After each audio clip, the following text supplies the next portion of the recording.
दोस्तों आज बनेंगे हलवाई जैसे दानेदार मुंह में घुलने वाले बेसन के लड्डू। लड्डू के लिए हलवाई का स्पेशल भूरा घर में कैसे बनता है। हलवाई लड्डू को दानेदार बनाने के लिए कौन सा सीक्रेट इंग्रेडिएंट यूज करते हैं। बेसन के परफेक्ट लड्डू की सभी टिप्स भी आपके साथ शेयर करूंगी। चलिए स्टार्ट करते हैं। बिस्मिल्लाहिर्रहमानिर्रहीम।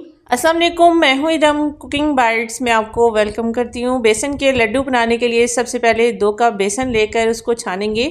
बेसन को छानना बहुत ज़्यादा इंपॉर्टेंट है। इस स्टेप को आपने स्किप नहीं करना। बेसन को छानने से एक तो ये साफ़ सुथरा हो जाएगा, दूसरा इसकी गुठलियाँ भी ख़त्म हो जाएंगी। बेसन बहुत ज़्यादा स्मूथ हो जाएगा, जिससे बहुत ही दानेदार टेस्टी लड्डू बनेंगे इंशाल्लाह ताला। बेसन को छान कर आप एक कढ़ाई में शामिल करेंगे हाफ कप घी। हलवे और मिठाइयाँ ज़्यादातर घी में बनाए जाते हैं, इसलिए आपने घी का यूज़ करना है। घी को मेल्ट करने के बाद इसमें शामिल करेंगे 1/4 कप के बराबर सूजी।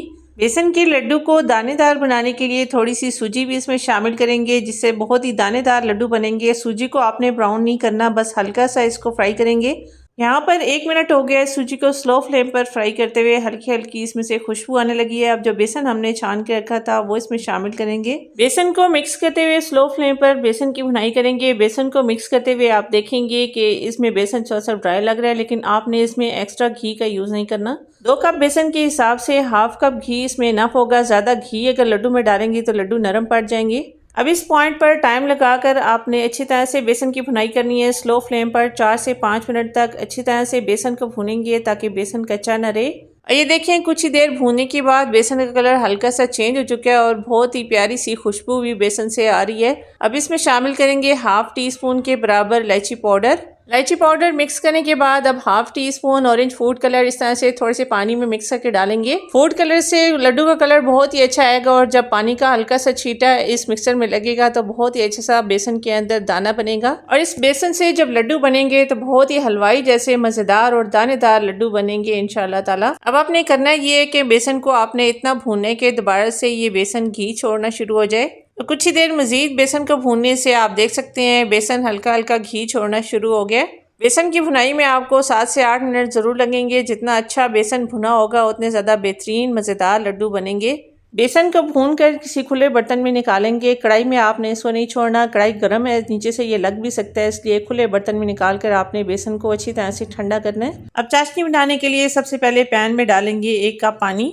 2 कप चीनी इसमें शामिल करेंगे। हलवाई लड्डू बनाने के लिए एक खास किस्म की चीनी इस्तेमाल करते हैं जिसको भूरा कहते हैं। भूरा चाशनी से बनाया जाता है। पहले एक चाशनी तैयार करेंगे, फिर उससे भूरा बनाएंगे। भूरा बनाने के लिए हमें 2 तार की चाशनी बनानी है, यानी कि बहुत ज़्यादा थिक और गाढ़ी चाशनी हमें भूरा बनाने के लिए चाहिए। इस तरह से चम्मच चलाते हुए पानी को चीनी के साथ अच्छी तरह से मिक्स करेंगे। जब तक चीनी अच्छी तरह से डिज़ोल्व ना हो जाए आपने मुसलसल चम्मच चलाते हुए चाशनी को पकाना है। कुछ ही देर में चीनी मिक्स हो चुकी है और शीरा आप देख सकते हैं गाढ़ा होना शुरू हो गया है। चीनी मिक्स होने के बाद 5 से 7 मिनट तक चाशनी को पकाएंगे।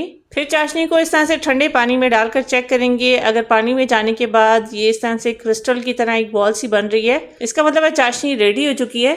मजीद आपने चाशनी को नहीं पकाना। फ्लेम को ऑफ करके इसमें शामिल करेंगे 1 टेबल स्पून घी शामिल करके इस तरह से लगातार चम्मच चलाते हुए आपने इस चाशनी को ठंडा करना है। कुछ ही देर मिक्स करने के बाद और ठंडा होने के बाद आप देखेंगे कि चाशनी का कलर चेंज होना शुरू हो गया है। चाशनी गाढ़ी होकर ये इस तरह से व्हाइट होना शुरू हो गई है। जैसे जैसे चाशनी का टेम्परेचर कूल डाउन होगा ये और भी ज्यादा थिक और गाढ़ी होती जाएगी। और ये देखें, चाशनी से हलवाई जैसा पूरा रेडी हो चुका है। इसमें आपको बड़ी बड़ी गुटियां नजर आएंगी, लेकिन आपने परेशान नहीं होना। भूरे को अच्छी तरह से रूम टेम्परेचर पर आने तक ठंडा करेंगे।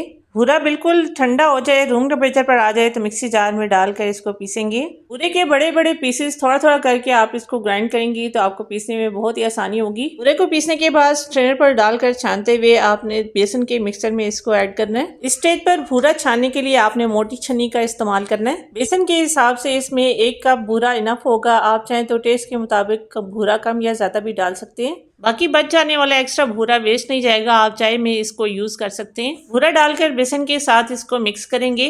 अब इस मिक्सर से लड्डू बनाएंगे। पहले आपने मिक्सर को इस तरह से ज्वाइन करके देखना है कि बाइंडिंग इसमें कैसी आ रही है। अगर ये मिक्सर आपको ड्राई लग रहा है, लड्डू की बाइंडिंग नहीं हो रही, फिर आपने इसमें 1 टेबल स्पून घी गर्म करके शामिल करना है। और अगर ये मिक्सर ज्यादा पतला है फिर आपने इसमें भूरा यूज करना है। लेकिन जितनी मेजरमेंट्स मैंने आपको बताई हैं इंशाल्लाह आपको ना घी की जरूरत पड़ेगी ना और एक्स्ट्रा भूरा आपको डालना पड़ेगा। बहुत ही अच्छी सी इस मिक्सर की बाइंडिंग होगी। आप देख सकती हैं बहुत ही अच्छी सी इनकी शेप आई है। बिल्कुल हलवाई स्टाइल बेसन के लड्डू की लुक क्रिएट करने के लिए इस तरह से दोबारा से भूरे में हल्का सा इसको कोट करेंगे। फिर इस तरह से हाथ पर हल्का हल्का घुमाकर एक्स्ट्रा भूरा आपने इसमें से झाड़ लेना है। आप देख सकते हैं बहुत ही आसानी से ये बेसन के लड्डू तैयार हो जाते हैं। इसी तरीके से सारे लड्डू बनाकर तैयार करेंगे। आप भी ट्राई ज़रूर कीजिएगा, कमेंट करके मुझे बताइएगा कि आपसे ये लड्डू कैसे बने। यहाँ पर अपनी व्यूवर्स, अपनी प्यारी बहनों से रिक्वेस्ट करूँगी, रेसिपी ज़रा सी भी अच्छी लगे तो लाइक ज़रूर कीजिएगा। चैनल पर नए हैं तो सब्सक्राइब कर लीजिए। जज़ाकल्लाह। सो मिलते हैं अगली वीडियो में एक और नई अमेजिंग रेसिपी के साथ। तब तक के लिए अल्लाह हाफिज़।